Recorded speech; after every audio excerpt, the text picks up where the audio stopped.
जय सिया राम। तो कल तक हम अपने प्यारे कथा रसिक श्री सीता राम जी को श्रवण कराया कि किस तरह पीपा जी महाराज रामानंदाचार्य जी के पास गए और जाके दर्शनों की अभिलाषा व्यक्त की, परंतु द्वारपालों ने रोक दिया और आज्ञा लेने रामानंदाचार्य जी के पास गए, परंतु रामानंदाचार्य जी ने तो सीधा मना कर दिया कि हमें किसी राजा से नहीं मिलना, हम विरक्त संत हैं, हमें क्या प्रयोजन किसी राजा से। अब जैसे ही द्वारपालों ने बताया तो पीपा जी तो बहुत उदास, क्योंकि वे तो अति उत्कंठित मन से आए थे श्री रामानंदाचार्य जी के दर्शन करने, लेकिन यहाँ तो स्वामी जी ने अंदर तक नहीं प्रवेश करने दिया। तब तो अब राजा से प्रयोजन नहीं है ना, व्यक्ति से तो मिल सकते हैं, दीनहीन से तो मिल सकते हैं। तो बस अब तो पीपा जी महाराज ने अपने राज्य का त्याग कर दिया और शरणागति की प्रार्थना की। जितने भी साजो सामान, हाथी घोड़े, सेना फौज आए थे, सबको त्याग दिया। राजी शान बान छोड़ दी तुरंत ही।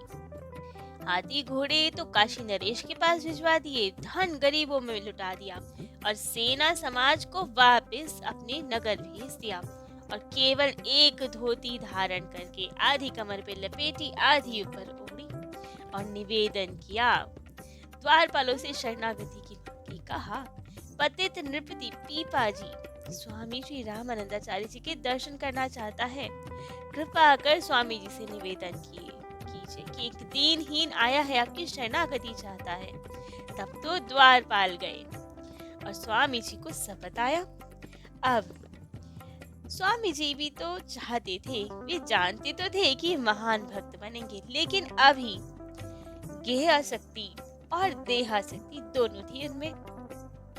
गेह आसक्ति अर्थात घर में आसक्त होना, और देह आसक्ति मतलब अपनी देह, अपने शरीर में आसक्त होना।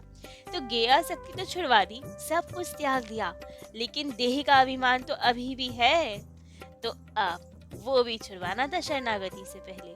तो तभी रामानंदाचार्य जी ने द्वारपाल से कहा, अच्छा तो जाके कह दो उन्हें कि कुएं में गिर जाए। अब तो जैसे ही पीपा जी ने ये आज्ञा सुनी तो वे तो गुरु मान चुके थे, उन्हें तो तुरंत दौड़े कुएं की तरफ, उसमें कूद के प्राण देने के लिए कि गुरुदेव ने आज्ञा की है तो कुएं में ही गिरूंगा।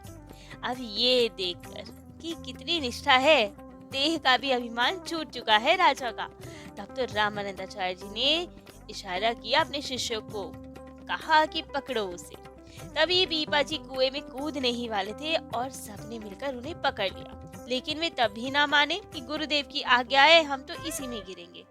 तब स्वयं स्वामी श्री रामानंदाचार्य जी आए और उन्होंने आज्ञा देके पीपा जी को रोका। अब इनकी यही गुरु निष्ठा पे खूब आनंदित होके जगत गुरु स्वामी श्री रामानंदाचार्य जी ने इनको नव जीवन दिया, दीक्षा प्रदान की और अपना शिष्य बनाया। विशेष कृपा हुई है इन पे। 12 शिष्यों में से शिष्य हैं जो मेन शिष्य थे रामानंदाचार्य जी के, उनमें से पीपा जी का नाम आता है। और इनको अब भक्ति का ऐसा अद्भुत दान मिला कि धीरे धीरे हृदय में भक्ति नहीं बढ़ी, मानो स्वयं रामानंदाचार्य जी ने भक्ति का सार उठाकर इनका हृदय भर दिया हो भक्ति से। तो अद्भुत भक्ति का उदय तुरंत ही इनके हृदय में हो गया। ये होता है सत्संग का प्रभाव। मज्जन फल पे किए तत्काला, काक हुई पिक बके मराला, सुनी आचरज करे जन कोई, सत्संगति महिमा नहीं गोई।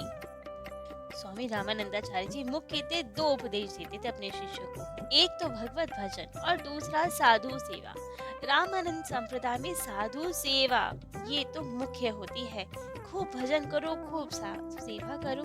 तो यही पीपा जी को भी कहा गया कि यहाँ सेवा आदि हो गई, अब अपने घर जाओ और वहाँ खूब सुंदरता से साधु सेवा करो और भजन करो। परंतु घर जाने के नाम पे तो पीपा जी रोक थे। कहा कि प्रभु मैंने तो राजपाट सब उसे मन त्याग दिया है, मन से इसका त्याग किया है, अब घर कैसे जाऊं?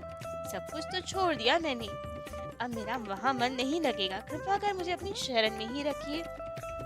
तब तो स्वामी जी ने कहा, हे राजन, अपना मान के त्याग किया है ना कि ये मेरा है तो त्याग कर दो, लेकिन अब ठाकुर जी का है सब, ठाकुर जी की संपत्ति मान के उसकी रखवाली करो, उसे संभालो, भक्तों भागवतों की सेवा करो, क्योंकि संपत्ति सब रघुपति के आही। सब ठाकुर जी की ही तो संपत्ति है, तो उसकी उसी तरह से देखभाल करो, अपनी मान की मत यूज करो। फिर तो संत सेवा की विधि बताई आचार्य जी द्वारा। कहा, संत सेवा भगवत सेवा के जैसे ही करो, उससे भी अधिक सुंदरता से संत सेवा करो। सेवा करना ही संत सुख माने, और जब संत घर आवे तो आप भी सुख माने। ऐसी सेवा होनी चाहिए कि संतों को भी सुख हो, आपको भी सुख हो। मजबूरी में बिना मन के सेवा नहीं होनी चाहिए। खूब हर्ष उल्लास के साथ संतों की सेवा करो, आदर पूर्वक अपने महल में लेकर और खूब सुंदरता से सेवा करो। जब 1 वर्ष हो जाएगा और हमें पता लगेगा कि तुम खूब सुंदरता से संत सेवा कर रहे हो, संत भी तुमसे बहुत प्रसन्न है, खूब तुम्हारे यहाँ आते हैं और तुम भी खूब आनंदित रहते हो संत सेवा करके। यदि ये सब हो जाएगा तब हम तुम्हारे घर आएंगे 1 वर्ष बाद, और तब तुम हमारा दर्शन कर पाओगे। अब ऐसी आज्ञा पाकर तो पीपा जी को घर लौटना ही पड़ा, और बहुत सुंदरता से अब संत सेवा होने लगी। साधुओं में इनका अपार प्रेम था। खूब सुंदरता से साधु भी इन्हें प्रेम करते थे, और ये भी खूब आनंद से संत सेवा करते थे। अब तो धीरे धीरे समय बीतने लगा। हर दिन गिनते कि कब 1 वर्ष पूरा होगा, कब हमें हमारे गुरुदेव के दर्शन होंगे। मन अति व्याकुल गुरुदेव के दर्शन हेतु। तो अब जब वर्ष पूरा होने का समय आने लगा, तब तो इन्होंने स्वामी पीपा जी महाराज ने एक पत्र लिखा अपने गुरुदेव के नाम। दास पर आप कृपा कीजिए, अपने वचनों का पालन कीजिए। गुरुदेव को याद दिलाने के लिए कि गुरुदेव भगवान 1 वर्ष हो गया है, आपने कहा था आप आएंगे, तो इसलिए पत्र लिखा। जयति जय गुरुवर श्री हरि रूपा, चरण कमल में कोटि दंडवत, यतिपति वैष्णव भूप। बिनु दर्शन अब कैसे उपरे, परे भवन भव कूपा। निज परिकर संग वेगी बधारो, तारो त्रय विधि धूप। पीपा पतित नृपति की आशा, पूर्वो सुखद स्वरूप। अब कृपाल प्रतिपाल करो, निज दर्शन देहु अनूप। खूब निवेदन किया गया पत्र में कि हे प्रभु, बस अब और नहीं रहा जाता आपके दर्शनों के बिना। ये घर ही भवकूप बन चुका है। अब हमें इस कूप में से, इस कुएं में से निकालिए बाहर। अब आप आइए, अपने दर्शन प्रदान कीजिए हमें। अब तो जब ये पत्र पढ़ा, और संतों से भी पता करते ही रहते थे कि पीपा जी कितना सुंदर संत सेवा कर रहे हैं, तो अब रामानंदाचार्य जी ने वचन का पालन किया। अपने प्रिय 40 भक्तों को लेकर गणगौर के लिए चल दिए। पीपा जी की ये दृढ़ निष्ठा से स्वामी जी अति प्रसन्न थे। तभी सबको लेकर गणगौर की ओर प्रस्थान किया गुरुदेव भगवान ने। तो अब खूब आनंद से कबीरदास जी, रैदास जी जैसे अपने प्रिय शिष्यों को लेकर खूब आनंद से भगवत चर्चा करते हुए, कीर्तन करते हुए यात्रा जारी है गणगौर के पास। जैसे ही गणगौर के निकट पहुंचे, अब शुभ समाचार सुना कि गुरुदेव पधार रहे हैं। तब तो पीपा जी पालकी लेके पहुंचे गुरुदेव को लेने। अपने गुरुदेव की खूब सुंदरता से स्तुति की। सब साधुओं को, गुरुदेव को अलग अलग सबको दंडवत प्रणाम किया। बहुत सा धन मोहरे न्यौछावर करके लुटा कर समस्त समाज में अपने राज भवन को ले आए गुरुदेव भगवान को। स्वयं पालकी में जुटे। केवल गुरुदेव का ही नहीं, सब संतों का, जितने भी साथ में संत आए थे, सबका बहुत स्वागत सत्कार किया। किसी को भूले नहीं, सबका खूब मान सम्मान करके अपने राजमहल में ले आए। इतनी सुंदर सेवा की गई सबकी कि इसका वर्णन नहीं किया जा सकता। खूब सुंदर मेवा पकवान, भिन्न भिन्न प्रकार के भोग अर्पण करना, खूब आनंद रहा। गुरुदेव भगवान और दिव्य दिव्य संत समाज की सेवा का जो शुभ अवसर मिला है, उसका, इनके भाग्य का तो वर्णन कौन कर सकता है। ऐसा सौभाग्य किसी विरले को ही मिलता है। तो जी स्वामी जी ने पीपा जी की भक्त भगवान में दृढ़ भक्ति और सुंदर सेवा की रीति देकर कहा कि ठीक है, तो आज से तुम मुक्त हो। अब तुम चाहो तो घर में रह के भजन करो, या अगर आप चाहे तो विरक्त होके भजन करें। अब कोई बंधन नहीं।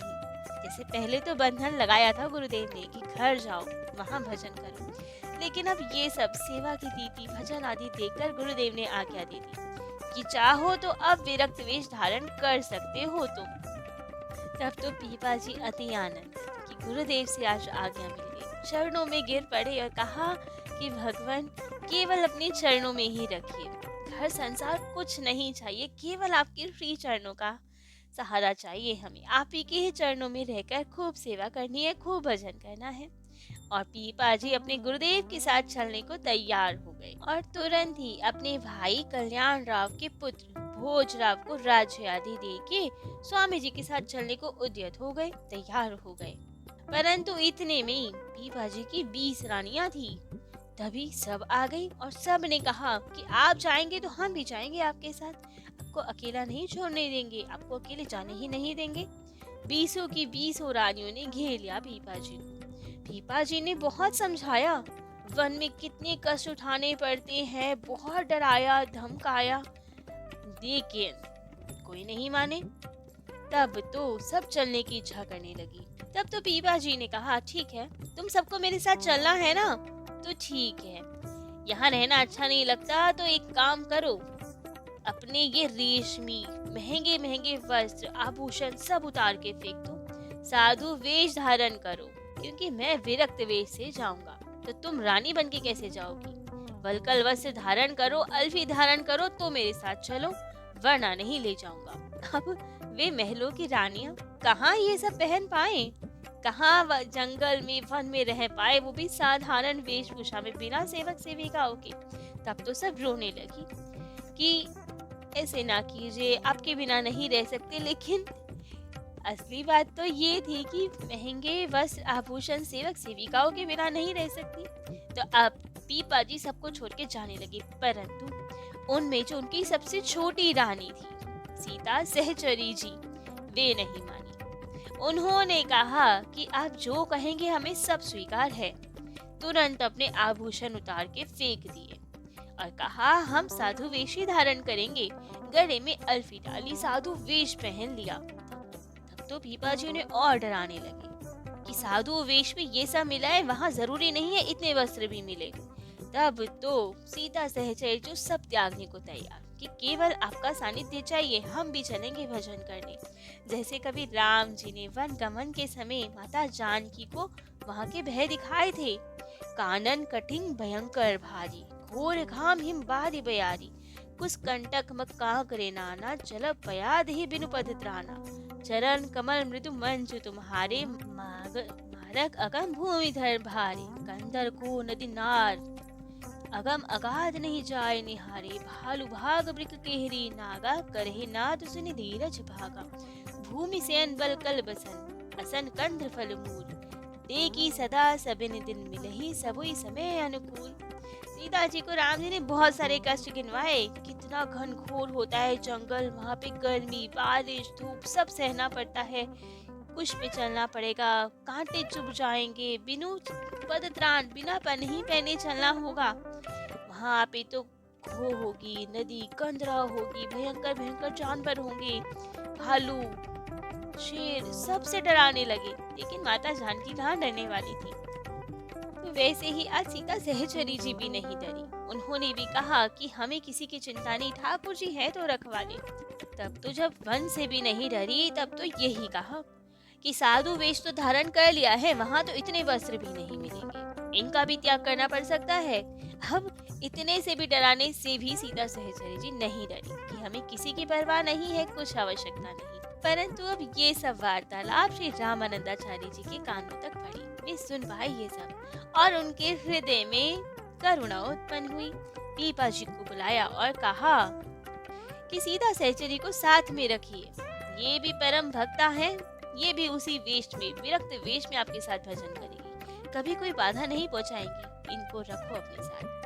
सीता सहचरी जी का पहले नाम रानी सोलंकी पद्मावती था। पीपा जी इन्हें रानी स्मृति कहा करते थे, लेकिन इनका इतना वैराग्य देखकर स्वामी रामानंदाचार्य जी ने ही इनका नाम श्री सीता सहचरी जी रखा था, और जिसका प्रभाव ऐसा कि परम विरक्त होके खूब भजन किया ठाकुर जी का। परंतु गुरुदेव ने तो आज्ञा दे दी, लेकिन पीपा जी गुरुदेव के चरणों में निवेदन करे कि भगवान मेरा बिल्कुल प्रेम नहीं है इसमें, मैं नहीं चाहता ये मेरे साथ रहे, मेरा बिल्कुल प्रेम नहीं है, अब पीपा जी 30 वर्ष के थे और सीता सहचरी जी 15 वर्ष की। तो उन्हें लग रहा होगा कि गुरुदेव सोच रहे होंगे कि हमें कष्ट सहने त्यागने में हम प्रेम करते हैं, इसलिए स्वयं को बार बार सिद्ध करें कि गुरुदेव हमें इनसे प्रेम नहीं है, हमने सब त्याग दिया है, हमें केवल भजन करना है। यहाँ तक कह दिया पीपा जी ने कि यदि इसे आप चाहते हैं अपने साथ रखना कि भजन के लिए ले चले, तो इस पर इतनी कृपा की है तो किसी दूसरे के साथ कर दें, इसे हमारे साथ ना भेजें, हमें नहीं चाहिए। तब तो गुरुदेव ने शपथ दिलाई। तब पीपा जी ने सीता सहचरी का हाथ पकड़ा और कहा, ठीक है चलिए साथ। अब तो बाकी रानियों को और बुरा लगा, सोचा कि किस तरह इन्हें रोका जाए, क्योंकि अब तो सीता सहचरी जी और पीपा जी दोनों चलने को तैयार गुरुदेव के साथ विरक्त वेश धारण करके। तब तो बाकी 19 रानियों ने एक ब्राह्मण को बुलाया और उनसे कहा, कुछ भी करके पीपा जी को रोक दीजिए, हम आपको जितना धन चाहिए उतना धन देंगे। बहुत विद्ध ब्राह्मण थे वे और पैसों के लालच में आ गए कि ठीक है अब तो कुछ भी हो जाए, पीपा जी को जाने नहीं देंगे, यहीं रोक के रखेंगे आपके पास। और ब्राह्मण ने अब खूब जिद की, खूब समझाने की कोशिश की राजा को, पीपा जी को, लेकिन वे माने ही ना। तब तो उन्होंने शपथ खाई कि यदि आप नहीं रुकेंगे तो मैं तो विष खा लूंगा और आप पे ब्राह्मण हत्या का दोष लगेगा। लेकिन पीपा जी किसी की बात ही ना सुने, मन में भक्ति वैराग्य अति उच्च स्तर पे। और ये सब देख के लोभ में आकर कि स्वर्ण मुद्रा रह जाएंगी हमारी, ब्राह्मण ने तो सच में ही जहर खा लिया, विष पान कर लिया और तुरंत मर भी गया। लेकिन अब स्वामी रामानंदाचार्य जी के होते हुए कहाँ वे अपने शिष्य पे कोई दोष लगने दे। तुरंत उन्होंने अपनी कृपा से उस ब्राह्मण को जीवित कर दिया और फिर उन्हें खूब डांटा और समझाया कि तनिक लोभ के कारण ऐसा दुष्कर्म किया तुमने, आत्महत्या तो सबसे बड़ा पाप है और तुमने धन के लोभ में आत्महत्या की। तब तो जब स्वयं जगत गुरु का उपदेश मिले तो कैसे ना समझे वे। तब तो ब्राह्मण भी समझ गए और तुरंत अपने घर को चल दिए। अब तो पीपा जी के में कोई विघ्न नहीं, सीता सहचरी जी को लेकर और गुरुदेव के साथ चल दिए आगे की यात्रा करने। और गुरुदेव भी समझाते कि सती स्त्री का कभी त्याग नहीं करना चाहिए, ये कभी तुम्हारे भजन में बाधा नहीं होंगी, अपितु सहायता ही करेंगी। अब तो सबके संग सब चल रहे हैं, खूब आनंद से भजन कीर्तन करते हुए पहुंचे द्वारकापुरी। वहाँ पे खूब संत सानिध्य मिला, खूब ठाकुर जी की कृपा हुई, सबको दर्शन हुए। लेकिन सबने श्री विग्रह के दर्शन किए, रामानंदाचार्य जी की कृपा से खूब भजन आदि सब हुआ। लेकिन पीपा जी के मन में एक अलग आशा, उन्हें केवल श्री विग्रह के दर्शन नहीं करने थे, उन्हें तो साक्षात प्रभु चाहिए थे। मन में अब भारी उत्कंठा कि सबको ठाकुर जी के दर्शन हुए लेकिन हमें नहीं हुए। सबने तो समझाया लेकिन वे नहीं, हमें साक्षात दर्शन चाहिए, ठाकुर जी से भेंट करनी है। भगवत दर्शन की प्रबल लालसा हृदय में जागृत हो गई। गुरुदेव से आज्ञा मांगी, गुरुदेव हमने ठीक से दर्शन नहीं किए, हमें दर्शन नहीं हुए ठाकुर जी के, कृपा कीजिए, हमें आज्ञा दीजिए, हम कुछ और समय यहीं निवास करना चाहते हैं द्वारिका जी में। लेकिन रामानंदाचार्य जी तो पूरी यात्रा करने गए हुए थे, तो इसलिए वे लोग आगे चल दिए और पीपा जी को आज्ञा दी कि आप यहीं निवास कीजिए। इसका एक कारण ये भी था कि विरक्तों के बीच अपनी पत्नी स्त्री को साथ लेके रहना उचित नहीं लगा, तो इसीलिए भी उन्होंने सोचा जब सीता जी साथ है ही तो यहीं पे रह के ठाकुर जी की आराधना करें, क्यों इतनी विरक्तों के साथ जाया जाए। तो अब द्वारिका में रहते और ठाकुर जी के दर्शनों की लालसा धीरे धीरे बढ़ती ही जाती। इतने उत्कंठा बढ़ गई कि बावरे जैसे सब और पूछते फिरते कि ठाकुर जी कहाँ हैं, ठाकुर जी के दर्शन कहाँ होंगे। भगवत दर्शन के लिए अति व्याकुल हो गए, सबसे पूछते ठाकुर जी कहाँ हैं, कहाँ दर्शन। कोई मंदिर का पता बताता तो कहते नहीं नहीं, साक्षात ठाकुर जी कहाँ मिलेंगे, मेरे ठाकुर जी कहाँ, श्री विग्रह के दर्शन नहीं। कोई कहीं भेजता तो वहां जाते, लेकिन कहीं संतुष्टि नहीं मिलती। तब तो किसी ने उनसे कहा, अरे जिस द्वारिका की तुम बात कर रहे हो, जहाँ साक्षात ठाकुर जी रहते थे, वो तो समुद्र में लीन हो गई।